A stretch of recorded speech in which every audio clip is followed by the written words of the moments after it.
नमस्कार, मैं हूं ब्रजेश श्रीवास्तव। आप देख रहे हैं हमारा खास कार्यक्रम स्कैंडल। स्कैंडल की आज की कड़ी में हम आपको प्रधानमंत्री नरेंद्र मोदी के संसदीय क्षेत्र वाराणसी के एक ऐसे बड़े घोटाले से रूबरू कराने जा रहे हैं जो घोटाला काशी के सपनों को चकनाचूर करने वाला है। जिन पर काशी को वर्ल्ड क्लास सिटी बनाने की जिम्मेदारी है, वही इस घोटाले के खेल में शामिल हैं। देखिए काशी नगर निगम के सबसे बड़े परिवहन घोटाले का सबसे बड़ा पर्दाफाश।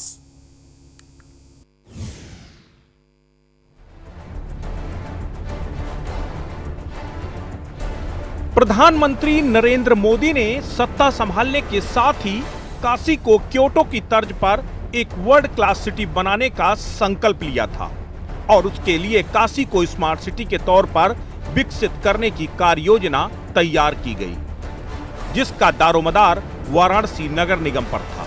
लेकिन वाराणसी नगर निगम वाराणसी की तस्वीर तो नहीं बदल पाया। हां, उस तस्वीर को बदरंग करने में अपनी बड़ी भूमिका जरूर निभा रहा है। वाराणसी नगर निगम में परिवहन के नाम पर करोड़ों रुपए का घोटाला हुआ। जांच के नाम पर खानापूर्ति भी हुई, लेकिन कार्रवाई के नाम पर नतीजा अब तक शून्य ही है। आज हम आपको इस पूरे घोटाले की परत दर परत खुलासा करेंगे। साथ ये भी बताएंगे कि आखिर कौन कौन से चेहरे हैं जिन्होंने काशी को कलंकित किया है। वह कौन से रहनुमा हैं जो अब तक इन घोटालेबाजों को बचाने में लगे हुए हैं। लेकिन इससे पहले आखिर क्या है परिवहन घोटाला और कैसे यह पूरा खेल हुआ, हम आपको ग्राफिक्स के जरिए समझाते हैं। वित्तीय वर्ष 2018-19 में वाहनों की मरम्मत और सर्विसिंग पर हुआ करोड़ों का खेल। वाराणसी नगर निगम के परिवहन विभाग में मरम्मत के नाम पर हुआ करोड़ों का घोटाला। नई गाड़ियों की कीमत से ज्यादा कर डाला मरम्मत में भुगतान। 2 से 3 गुना कीमत से ज्यादा खरीदे गए पुरानी गाड़ियों के टायर, ट्यूब और बैटरी। कूड़ा गाड़ियों में लगा दिए गए ट्रैक्टर और टैक्सी के कलपुर्जे।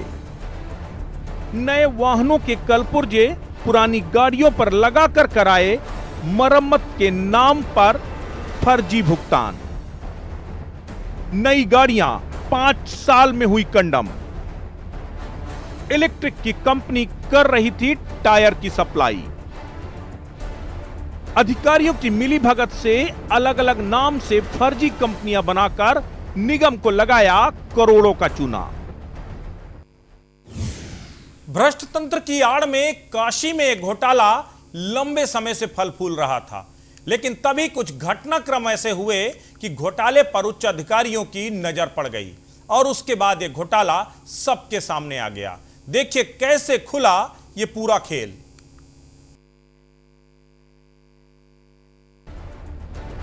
वित्तीय वर्ष 2018-19 में तत्कालीन नगर आयुक्त नितिन बंसल के कार्यकाल में परिवहन महकमे में जमकर खेल हुआ। इस खेल का खुलासा तब हुआ जब नितिन बंसल के तबादले के बाद आशुतोष द्विवेदी नए नगर आयुक्त बनकर आए। उन्होंने पुरानी फर्मों से टायर का कोटेशन मांगा, जिस पर उन फर्मों द्वारा दिए गए रेट बाजार से दुगने थे। नगर आयुक्त को यह समझते देर नहीं लगी कि परिवहन महकमे में बड़ा खेल हो रहा है। उसके बाद उन्होंने अपने 8 महीने के कार्यकाल का मेंटेनेंस चेक किया तो महज 65 लाख था, जबकि इसके ठीक उलट वित्तीय वर्ष 2018-19 का मेंटेनेंस 3.5 करोड़ से ज्यादा था। इतना ही नहीं, नगर आयुक्त ने देखा कि ठेकेदार अपनी मेंटेनेंस की फाइल खुद बनाकर अपने बिल वाउचर का भुगतान करा रहे हैं। ये नजारा देखकर नगर आयुक्त की आंखें फटी की फटी रह गईं। और उसके बाद नगर आयुक्त आशुतोष द्विवेदी ने सबसे पहले 2 ठेकेदार छोटू और बिट्टू नाम के ठेकेदारों के निगम में प्रवेश पर प्रतिबंध लगा दिया और उन्होंने संबंधित महकमे में भ्रष्टाचार के बड़े खेल को उजागर करने के लिए पत्राचार करना शुरू किया। लेकिन भ्रष्ट अफसरों और ठेकेदारों की लॉबी इतनी सशक्त थी कि उन्होंने महज 8 महीने में नगर आयुक्त आशुतोष का ही तबादला करा दिया। लेकिन तब तक मामला सुर्खियों में आ चुका था। वर्तमान भाजपा विधायक कैंट सौरभ श्रीवास्तव ने इस घोटाले की जांच के लिए जिलाधिकारी को पत्र लिख दिया। साथ ही कर्मचारी संगठन भी अब इस घोटाले के खिलाफ आवाज उठाने लगे। उसके बाद जिलाधिकारी कौशल राज शर्मा ने मुख्य विकास अधिकारी के नेतृत्व में एक जांच कमेटी बना दी। उधर दूसरी तरफ नए आए नगर आयुक्त गौरांग राठी ने एक फैक्ट फाइंडिंग कमेटी का गठन कर दिया, जिस कमेटी में नगर निगम के वो अधिकारी भी शामिल हो गए जो खुद इस घोटाले से जुड़े हुए थे। कुछ दिनों बाद जब इस कमेटी पर सवाल खड़े हुए, तब नगर आयुक्त ने इस कमेटी को बदलते हुए नए चेहरों को शामिल किया। जिलाधिकारी द्वारा गठित की गई जांच समिति पिछले 8 महीने से मामले की जांच पूरी ही नहीं कर पाई, क्योंकि 4 बार रिमाइंडर दिए जाने के बाद भी आज तक नगर निगम ने सीडीओ को पत्रावली ही उपलब्ध नहीं करवाई। वहीं फैक्ट फाइंडिंग की आधी अधूरी रिपोर्ट तो आ गई, लेकिन उसमें भी जांच के नाम पर महज खानापूर्ति ही की गई। 4 मार्च 2020 को आईपीसी की धारा 417, 18, 420 और 421 के तहत एक एफआईआर नगर निगम के अवर अभियंता परिवहन की तरफ से दर्ज कराई गई। एफआईआर में नेशनल इलेक्ट्रिक कंपनी की तरफ से Tanzeel Ahmed, allied incorporation company की तरफ से मोहम्मद शाहिद और united sales and services company की तरफ से लक्ष्मी नारायण सिंह के साथ मनीष ऑटो सेल सर्विसेज के प्रोपराइटर मनीष कुमार को आरोपी बनाया गया। अब आपको बताते हैं कि आखिर एफआईआर में आरोप क्या क्या लगाए गए हैं। परिवहन विभाग के अवर अभियंता की तरफ से कहा गया कि वाराणसी नगर निगम के परिवहन विभाग में गाड़ियों के मरम्मत और रखरखाव में अनियमितता की गई है। वित्तीय वर्ष 2018-19 में वाहनों के सामानों की आपूर्ति नेशनल इलेक्ट्रिक कंपनी, जिसके प्रोपराइटर पंचशील अहमद हैं, एलाइड इनकॉर्पोरेशन, जिसके प्रोपराइटर मोहम्मद शाहिद हैं, इन दोनों कंपनियों ने 31 दिसंबर 2016 को टेंडर डाला था, लेकिन इन दोनों ने टेंडर प्रक्रिया का उल्लंघन किया, क्योंकि इन दोनों कंपनियों के प्रोपराइटर एक ही हैं। दोनों कंपनियां एक ही व्यक्ति द्वारा संचालित की जा रही हैं। दोनों कंपनियों के बिलों पर एक ही मोबाइल, एक ही लैंडलाइन नंबर दिया गया।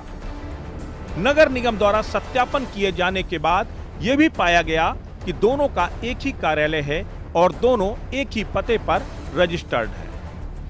दोनों कंपनियों द्वारा डाले गए टेंडर के आधार पर सभी टायर ट्यूब की आपूर्ति नेशनल इलेक्ट्रिक कंपनी व सभी बैटरियों की आपूर्ति एलाइड इनकॉर्पोरेशन को दी गई।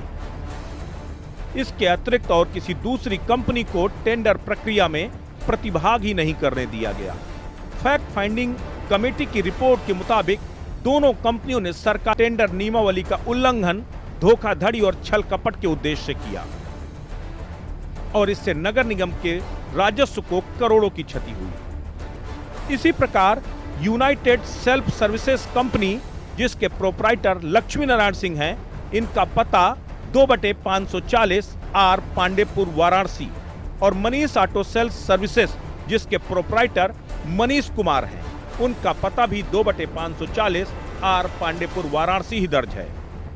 दोनों में एक ही मोबाइल नंबर दर्ज है और तो और कोटेशन भरने में जिस राइटिंग का इस्तेमाल हुआ वह भी समान है।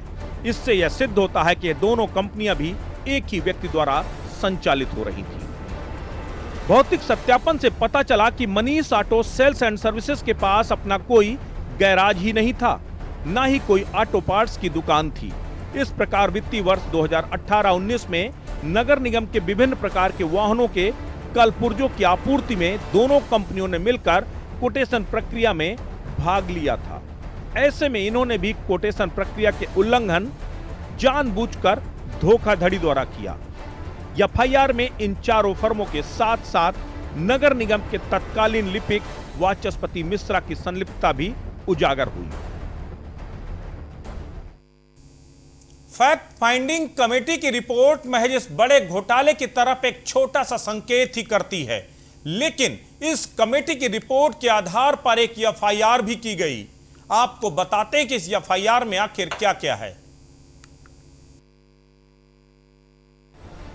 वित्तीय वर्ष 2018-19 में परिवहन विभाग द्वारा वाहनों की मरम्मत पर 1,85,08,011 रुपए खर्च किए गए। परिवहन के स्टोर पर 1,28,15,625 रुपए खर्च हुए।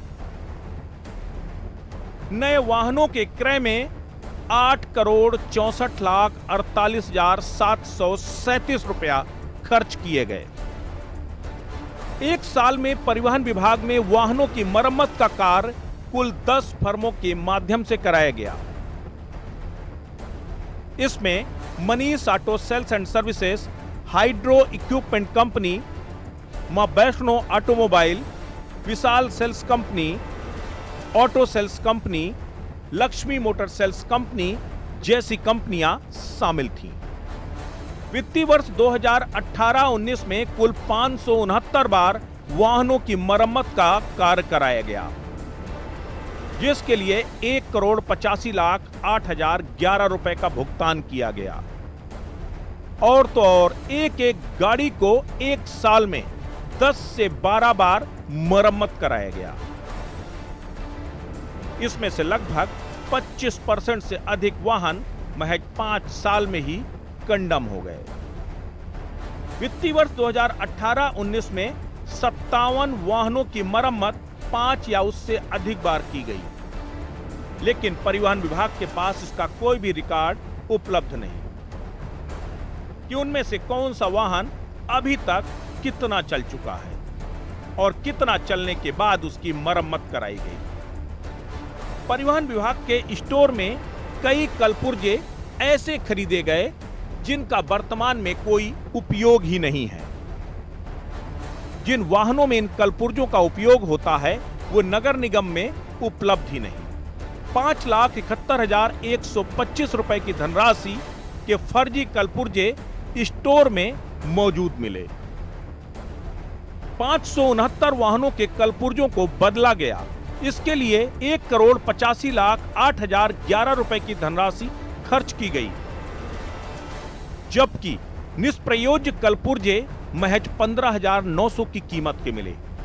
बाकी 1,70,00,000 की लागत से कौन से कलपुर्जे बदले गए उसका कोई भी रिकॉर्ड महकमे के पास मौजूद नहीं। साफ है कि इस रकम का बंदरबाट हुआ और महज कागजों में ही कलपुर्जे बदले गए। 569 वाहनों की मरम्मत हुई, लेकिन सड़क पर केवल 17 वाहनों का संचालन क्यों? लॉग बुक में केवल 17 वाहनों की एंट्री है दर्ज। न डीजल का रिकॉर्ड न मरम्मत का कोई डिटेल भी लॉग बुक में दर्ज किया गया। करोड़ों रुपए की लागत से जैम पोर्टल के जरिए नई गाड़ियों की खरीद फरोख्त की गई, लेकिन इस खरीद फरोख्त में भी कानून की जमकर धज्जियां उड़ाई गईं और मरम्मत के नाम पर भी बड़ा खेल हुआ। ना तो मरम्मत करने वाली किसी कंपनी ने नगर निगम में रजिस्ट्रेशन कराया था और ना ही नगर निगम के पास मरम्मत के कोई भी दस्तावेज मौजूद हैं। इन्हीं अनियमितताओं को लेकर कैग और लोकल ऑडिट टीम ने सवाल खड़े किए थे। बावजूद इसके अभी तक इन अधिकारियों पर कोई भी बड़ा एक्शन हो पाया है। देखने वाली बात होगी कि इस काले कारनामे के पीछे किन किन बड़े अधिकारियों का हाथ है और इन पर कब शिकंजा कसा जाएगा। वित्तीय वर्ष 2018-19 में खरीद के नाम पर किस तरह लूट हुई उसकी महज एक बानगी टायर ट्यूब और बैटरी की खरीद है। 2018-19 में जिस दर से खरीद की गई, वित्तीय वर्ष 2019-20 में जैम पोर्टल के जरिए उससे आधी कीमतों में इन्हीं सामानों की खरीद की गई। साफ है कि खरीद में जमकर लूट हुई। केवल अगर टायर ट्यूब और बैटरी की खरीद पर हुए घोटाले को देखा जाए तो 22,48,452 रुपए की धनराशि का घोटाला महज एक वित्तीय वर्ष में हुआ।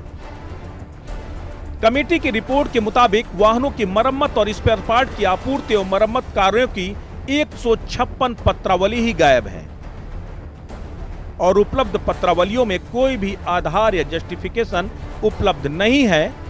साफ तौर पर यह दर्शाता है कि उक्त पार्ट्स उच्च दरों में खरीदे गए अथवा बिना मरम्मत के ही भुगतान किए गए।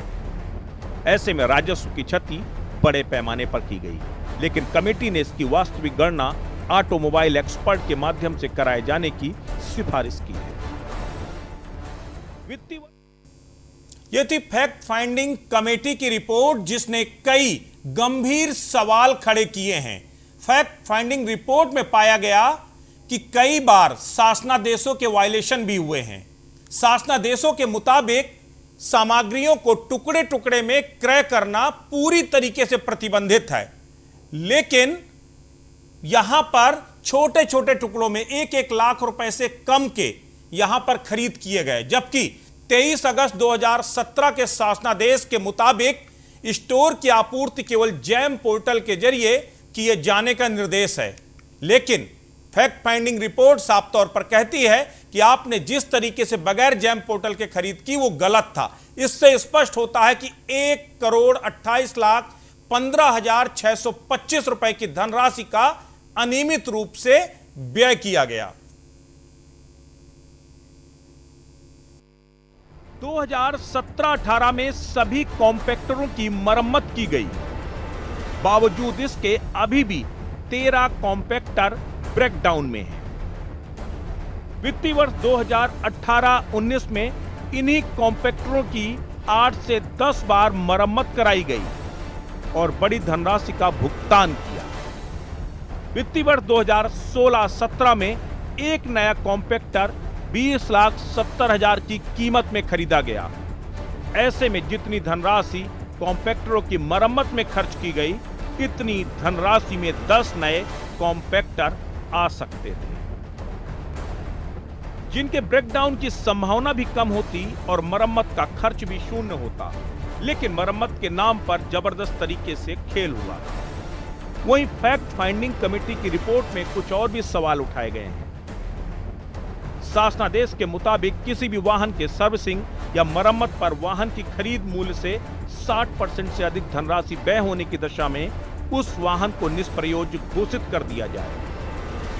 लेकिन नगर निगम वाराणसी में कई वाहनों को उनके क्रय मूल्य से भी अधिक धनराशि का व्यय केवल उनके मरम्मत के लिए किया गया, जिसमें कुछ वाहन और उनके नंबर हैं UP 65 AG 0537, UP 65 AG 0560, UP 65 AG 0336 पर इनके क्रय मूल्य से भी अधिक व्यय मरम्मत पर किया गया। प्रधानमंत्री के संसदीय क्षेत्र वाराणसी को क्योटो बनाने का सारा जिम्मा नगर निगम पे ही था, परंतु नगर निगम ने 4 वर्षों में परिवहन विभाग में एक बड़ा घोटाला किया है, जिसको लेकर कैंट विधायक सौरभ श्रीवास्तव ने भी आवाज़ उठाया और एक जांच कमेटी का गठन किया गया। जांच कमेटी ने एक फैक्ट फाइंडिंग कमेटी बनाकर उसकी रिपोर्ट दी। उस रिपोर्ट में तमाम लोग दोषी पाए गए, जिसमें कुछ लोगों पे FIR भी हुआ, कुछ ठेकेदारों पे FIR हुआ और बाकी कुछ लोगों को बचाने का भी प्रयास किया गया, क्योंकि नगर निगम हमेशा यहाँ से पत्राचार करता रहा और सचिवालय मैनेजमेंट के कारण वो पत्र बार बार लौट के आए। इस विषय पे हमने नगर आयुक्त गौरांग राठी से कई बार सवाल पूछे, पर हर बार उनका एक ही जवाब है कि नगर निगम ने पत्राचार कर लिया है, अब आगे की जिम्मेदारी शासन की है। अब देखना है कि भ्रष्टाचार में लिप्त लोगों पे क्या कार्रवाई होती है। 4 साल से लगातार डीजल की चोरी हो रही थी, पुराने गाड़ियों में नए गाड़ियों के पार्ट्स लगाए गए थे, नए गाड़ियों को खड़ी कर दिया गया, कबाड़ में वो गाड़ियाँ खड़ी हैं, सड़ रही हैं। अभी तो आपने देखा कि किस तरीके से नगर निगम में मरम्मत के नाम पर खेल हुआ, उसकी महज एक वानगी है। यह पूरा किस तरीके से 20 कॉम्पैक्टर जिनको 2016 में मेरठ में रिपेयर के लिए भेजा गया था और उसके लिए बाकायदा 2,22,20,000 की धनराशि भी स्वीकृत की गई थी। 2017 में पूरे 20 कॉम्पैक्टर रिपेयर होके आते हैं, लेकिन 18-19 में उन्हीं में से 8-10 कॉम्पैक्टर एक बार फिर रिपेयर कराए जाते हैं और उसके लिए भारी भरकम धनराशि का उपयोग किया जाता है, या फिर ये कहें कि घोटाला किया जाता है। और सबसे बड़ी बात यह कि उसमें से 13 कॉम्पैक्टर ऐसे हैं जो अभी भी ब्रेकडाउन की स्थिति में हैं। तो आप सोच सकते हैं कि कितना बड़ा यह पूरा खेल हुआ है। दरअसल फैक्ट फाइंडिंग की रिपोर्ट से यह तो तय हो गया कि आखिर परिवहन निगम में जो परिवहन का घोटाला है कितना बड़ा खेल हो रहा था। लेकिन अब हम आपको बताते हैं कि आखिर इस पूरे घोटाले के कौन कौन मास्टरमाइंड हैं।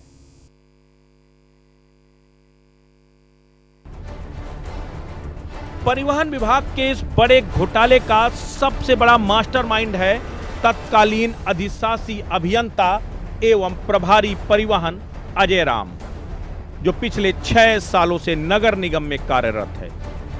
यूं तो नियमों के मुताबिक प्रभारी परिवहन किसी प्रशासनिक अधिकारी को बनाया जाता है, लेकिन तत्कालीन नगर आयुक्त नितिन बंसल की मेहरबानी से अधिशासी अभियंता अजय राम को दोनों महत्वपूर्ण पद दे दिए गए। यहीं से इस पूरे घोटाले की शुरुआत होती है। इस घोटाले का दूसरा बड़ा मास्टरमाइंड है तत्कालीन जेई परिवहन विभाग ललित मोहन श्रीवास्तव। जांच में दोषी पाए जाने के बाद उसे निलंबित कर दिया गया, लेकिन अभी गत मार्च में ललित मोहन श्रीवास्तव रिटायर भी हो चुका है। इस घोटाले का तीसरा मास्टरमाइंड था नगर निगम वाराणसी का लिपिक वाचस्पति मिश्रा। इसका नाम नगर निगम द्वारा दर्ज कराई गई एफआईआर में भी है। चौथा मुख्य आरोपी है संतोष सिंह। यह समूह कर्मचारी था, लेकिन साठगांठ करके इसे जूनियर फिटर बना दिया गया। इसी की मिलीभगत से बिना लॉग बुक में दर्ज किए हुए मरम्मत के नाम पर करोड़ों का खेल किया गया। सवाल यह कि बिना नगर आयुक्त की जानकारी के उसकी आंख के नीचे इतना बड़ा कारनामा कैसे हो सकता है? नगर निगम में ठेकेदारों की एक बड़ी फौज है। क्या यह संभव है कि बिना ठेकेदारों की मिलीभगत के घोटाला चलता रहा हो? तत्कालीन महापौर की भूमिका भी सवालों के घेरे में। महापौर को जनता का प्रतिनिधि कहा जाता है, और इतना बड़ा घोटाला चलता रहा और उन्हें भनक क्यों नहीं लगी? सवाल यह कि बिना नगर इस पूरे घोटाले में कई बड़े सवाल हैं। सबसे बड़ी बात यह है कि कार्रवाई के नाम पर अब तक कुछ भी नहीं हुआ है। इस वक्त हमारे साथ वाराणसी से हमारे जोनल एडिटर वरुण उपाध्याय भी हमारे साथ जुड़ेंगे और इस पूरी केस पर ज्यादा रोशनी डालेंगे। वरुण, सबसे बड़ी बात यह है कि पिछले 4 सालों से लगातार यह घोटाला हो रहा था। अधिकारी क्या कर रहे थे?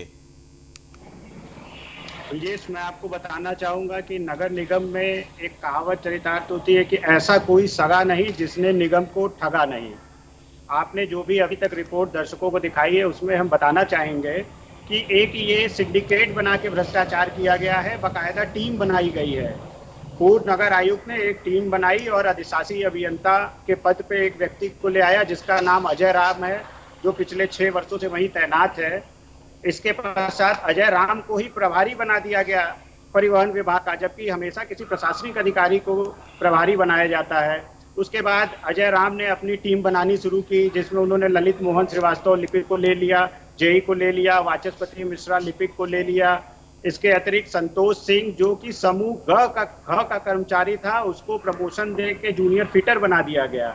उसे किसी भी प्रकार की तकनीकी जानकारी नहीं थी। ये टीम बनने के बाद इन लोगों ने ठेकेदारों को खोजना शुरू किया और 4 से 5 ठेकेदारों को खोज के फर्जी तरीके से टेंडर डलवा के नई गाड़ियां खरीद के उसके पुर्जे लगवा के बिल वाउचर बनाए गए। और सबसे हैरानी की बात तो ये है ब्रिजेश कि ये ठेकेदार अपनी फाइल खुद बनाते थे, ये खुद तय करते थे क्या बिल जमा वरुण, एक होगा। महत्वपूर्ण सवाल ये है वरुण, सबसे बड़ी बात ये है कि क्या इस पूरे घोटाले में जो 4 चेहरे दिखाई दे रहे हैं, क्या केवल ये 4 चेहरे इस घोटाले में शामिल हैं? क्या ये संभव नजर आता है कि इतना बड़ा घोटाला जो करोड़ों रुपए का खेल है, वो सारा कुछ चल रहा था और केवल ये 4 लोग ही गुनहगार हैं, या बाकी और भी हैं जिस तक जांच पहुंची ही नहीं? देखिए, इसमें कई बड़ी मछलियां भी शामिल है जिनको बचाने का प्रयास किया जा रहा है। अगर आप देखें तो तत्कालिक नगर आयुक्त भी दोषी हैं, क्योंकि उन्होंने ही अजय राम को इस पद पे बैठाया और बार बार शिकायत कर्मचारी संगठनों ने शुरू से ही करना शुरू किया। तत्कालिक मेयर को भी शिकायत की जा रही थी कर्मचारी संगठनों द्वारा कि यहाँ लूट हो रही है, डीजल के नाम पे घोटाला हो रहा है। रात को 12-12 बजे तक ये लोग डीजल पेट्रोल पंप पे बैठ के सिर्फ पर्चियां बनाते थे, क्योंकि गाड़ियां तो सारी खड़ी थी, गाड़ी की सर्विसिंग करनी थी, उसमें पार्ट चोरी करना था, तो ये कैसे कह देंगे कि गाड़ी सड़क पे है। और इसके अलावा कुछ इसमें सत्ता दल के राजनीति से जुड़े हुए लोग भी विद्यमान हैं जो इनको बराबर बचाते रहे, हमेशा बचाते रहे, आज भी पैरवी करते हैं। यदि आप एफआईआर देखेंगे तो आपको समझ में आ जाएगा कि कहीं ना कहीं बहुत दबाव में एफआईआर लिख के खाना पूर्ति की गई है। जिसमें मात्र 417/18/20 में 420 में मुकदमा दर्ज किया गया है, जबकि इसमें धन का गमन हुआ है, पैसों की बर्बादी हुई है। वरुण, सबसे बड़ी बात, एक महत्वपूर्ण सवाल और खड़ा होता है कि इस पे नगर आयुक्त से लेकर के महापौर तक तमाम ऐसे बड़े बड़े लोग हैं जिनके ऊपर शायद जिम्मेदारी थी, जो इस पूरे उसमें कंपनियां शामिल हैं। खास करके अगर देखा जाए मरम्मत करने वाली 10 फर्म हैं, 10 फर्म वाराणसी में रजिस्टर्ड ही नहीं थी। दूसरी बात, जो बड़ी 4 कंपनियां हैं, इलेक्ट्रॉनिक्स वाली कंपनी वो जाकर के टायर सप्लाई कर रही है, जिसका काम था जो है कुछ दूसरा, वो बैटरी सप्लाई कर रही है। और सबसे बड़ी बात यह कि एक ही एक नाम पर जो है कई कई फर्जी कंपनियां बना करके वाराणसी में पूरा खेल चल रहा था। क्या नगर आयुक्त से लेकर महापौर तक, क्या इन सबको कोई जानकारी नहीं थी? ब्रजेश, ये संभव नहीं है कि नगर आयुक्त को जानकारी न हो कि नगर निगम में क्या हो रहा है, और यही बात लागू होता है महापौर पे। अगर इनको कुछ पता नहीं तो ये वहां बैठे क्यों हैं? और लगातार शिकायतें होती थी, ये पत्र फॉरवर्ड करते थे, लेकिन जानकारी सबको थी, सब लोगों ने मिल बांट के लूटा है। और उसके शिकायत के बाद जो फैक्ट फाइंडिंग कमेटी है, एक आखिरी सवाल वरुण, एक आखिरी सवाल। 8 महीने से सीडीओ जांच कर रहे हैं, अब तक पत्रावली उनको नहीं मिली। फैक्ट फाइंडिंग कमेटी से फैक्ट गायब है, एफआईआर जिन पर दर्ज है 8 महीने से कोई कार्रवाई नहीं हुई है। आपको लगता नहीं कि इस पूरे बड़े घोटाले को जमीदोज करने की तैयारी हो रही है सब मिलकर? मुख्य विकास अधिकारी भी इसमें पीछे नहीं है। जब हम लोगों ने सवाल पूछना शुरू किया तो वो चौथा अनुस्मरण पत्र एक भेज के और खाली हो गए, और उन्होंने जवाब दिया कि हमें अभी तक कोई भी पत्रावली नगर निगम से नहीं मिली। सवाल यही है कि एक 100 रुपए के बिजली के बिल के बकाये के लिए पुलिस पहुंच जाती है, एफआईआर दर्ज हो जाता है, आपको पत्रावलियां नहीं मिली तो आपने एफआईआर क्यों नहीं कराया? बिल्कुल वरुण, बहुत बहुत शुक्रिया हमारे साथ जुड़ने के लिए। इस पूरे घोटाले में न सिर्फ झोल ही झोल हैं, बल्कि कई बड़े सवाल भी हैं। 8 महीने से कार्रवाई के नाम पर सिर्फ कागजी कार्रवाई की जा रही है, हकीकत में कुछ नहीं बदला। सवाल यही है कि प्रधानमंत्री नरेंद्र मोदी के संसदीय क्षेत्र में अगर इसी तरीके से घोटाले दर घोटाले होंगे, तब भला कैसे काशी क्योटो बन पाएगी और कैसे वाराणसी एक बड़े स्मार्ट सिटी के तौर पर तब्दील हो पाएगी। लेकिन इस स्कैंडल के इस पूरे मामले को हम छोड़ेंगे नहीं, इसकी तह तक जाएंगे, उस आखिरी जगह तक जहां इन घोटालेबाजों को सीखचों तक भेज सके। लेकिन आज के लिए बस इतना ही। नमस्कार।